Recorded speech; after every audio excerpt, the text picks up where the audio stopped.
Hello guys, स्वागत है आप सभी का आज के इस वीडियो सेशन में। बच्चों, आज की क्लास में हम पढ़ेंगे, पिछली क्लासेस में जैसे हमने आपको केमिकल कंपाउंड्स बताए, कैसे उनके आणविक सूत्र जो बनते हैं अणुसूत्र, और अगर अणुसूत्र दिया है तो हम उनका नाम कैसे लिख सकते हैं। दोनों तरीका मैंने, और कुछ कंपाउंड्स के मैंने ट्रिक्स भी बताए आप कैसे याद रख सकते हैं। हमारे जितनी भी हायर क्लासेस हैं 6, 7, 8 के बाद, और कॉम्पिटिटिव एग्जाम्स होते हैं नवोदय वगैरह के, तो एक क्वेश्चन ज़रूर आता है, तो आप उन ट्रिक्स के माध्यम से बहुत आसानी से याद कर सकते हैं।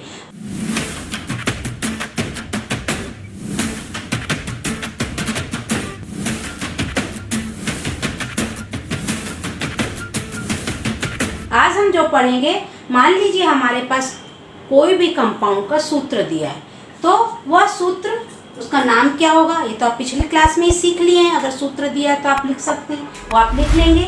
और वो किन किन तत्वों से बना है, क्योंकि कंपाउंड्स क्या होते हैं बच्चों, तत्वों से बनते हैं ना। निश्चित अनुपात में जब हम एलिमेंट्स को मिलाते हैं तो उनसे बनता कंपाउंड।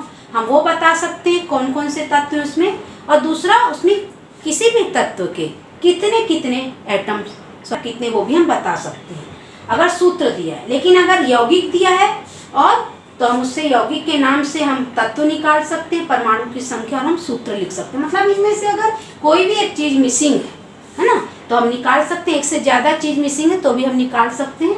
नाम दिया है तो हम सूत्र निकाल सकते हैं, सूत्र दिया है तो हम नाम।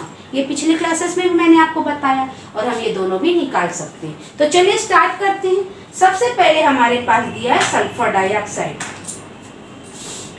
कुछ एग्जाम्पल हम देख लेते हैं। सल्फर डाइऑक्साइड है ना, तो ये देखिए हम इसको यहाँ पे SO2 लिख दें, तो हमको यहाँ पे नाम लिखना, सूत्र वहाँ लिखना है, सल्फर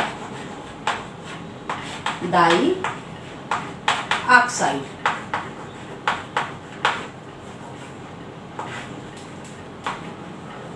तो सल्फर डाइऑक्साइड है तो हम जान गए सल्फर होगा, और डाइऑक्साइड है तो ये मैंने पिछली क्लास में आपको बताया, नाम से आप कैसे सूत्र लिख सकते हैं। अब जब ये सूत्र दे दिया तो हम इससे जान जाएंगे किस किस तत्व से बना, सल्फर से और ऑक्सीजन से। हम यहाँ पे लिख देंगे सल्फर से बना है और ये ऑक्सीजन से बना है। तो सल्फर के कितने परमाणु, 1, और ऑक्सीजन के कितने, 2। तो हम आराम से लिख लिए। अगला हम एग्जाम्पल देखते हैं।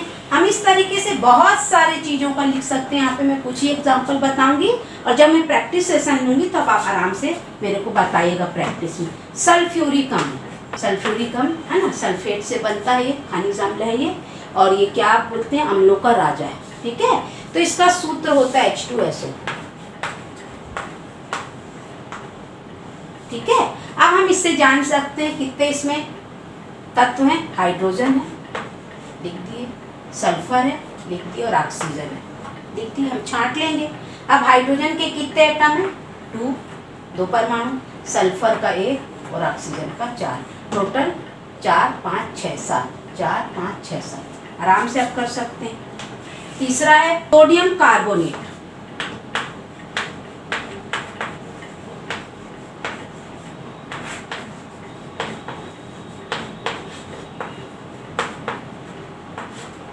तो हम जानते हैं सोडियम का Na होता है, कार्बोनेट का CO3 होता है, तो Na लिख दिए और फिर CO3 लिख दिए।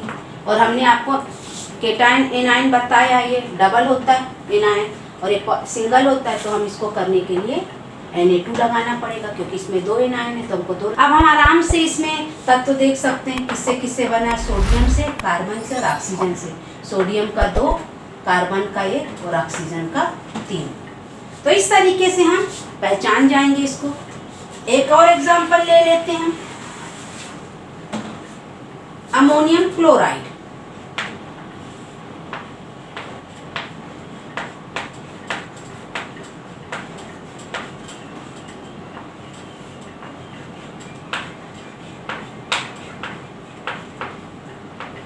हलवे की बाहर आई, हमने इसका पढ़ा था ना, क्लोराइड। ठीक है, तो अमोनियम भी पढ़ा था। अमोनियम का होता है NH4, और सिंगल प्लस होता है, क्लोराइड में सिंगल माइनस, तो ये सिंगल प्लस सिंगल माइनस मिलके NH4Cl हो गया। थोड़ा पास लिख देंगे। अब ये किससे किससे बना है, नाइट्रोजन से, हाइड्रोजन से और क्लोरीन से। नाइट्रोजन का 1, हाइड्रोजन का 4 और क्लोरीन का 1।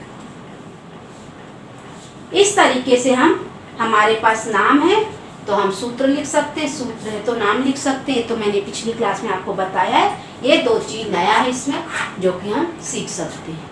मैं आप लोग को अपने चैनल में 50-55 के लगभग कंपाउंड्स, उनके केमिकल फार्मूला, उनका प्रचलित नाम है ना, प्रचलित नाम भी जानना बहुत ज़रूरी। जैसे हम खाने का सोडा, धावन सोडा है ना, ये सब अलग अलग नाम है। सोडियम क्लोराइड को नमक बोलते हैं, कॉपर सल्फेट को नीला थोथा बोलते हैं, हरा थोथा होता है, सफ़ेद थोथा होता है, चूना, बुझा चूना, चूने का पानी, ये सब साधारण नाम है। उनके रासायनिक नाम क्या है, उनका अणुसूत्र क्या है, उनका दैनिक जीवन में अनुप्रयोग क्या है, ये भी मैं आपको अपने YouTube चैनल में अपलोड कर दूंगी, ताकि हमारे आसपास जितने भी दैनिक जीवन में उपयोग होने वाली होगी, कम से कम उनके बारे में कुछ चीज़ें जान सकें। तो कोई डाउट हो बच्चों आपको आज के इस वीडियो सेशन में, तो कमेंट बॉक्स में कमेंट करके पूछिए। मेरे चैनल को लाइक, शेयर एंड सब्सक्राइब करिए। ज़्यादा से ज़्यादा बच्चों तक पहुंचाने का प्रयास करिए। मेरे चैनल में 3 सब्जेक्ट के, मैथ्स का, इंग्लिश ग्रामर का और ये हमारे साइंस का, और ये बेस क्लियर किया जाता है 6 to 12, 10th क्लास तक का तो पूरा मेरा साइंस सेशन जो है समाहित रहता है। और इंग्लिश ग्रामर तो आप 3rd 4th से लेके 12th तक के बच्चों को करा सकते हैं। मैथ्स भी मैं बेस पढ़ा रही हूँ, धीरे धीरे मैं उसमें हायर क्लास तक जाऊँगी।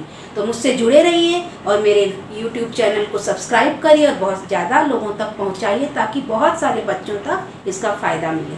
तो मिलते हैं अगली क्लास में, तब तक के लिए बाय बाय।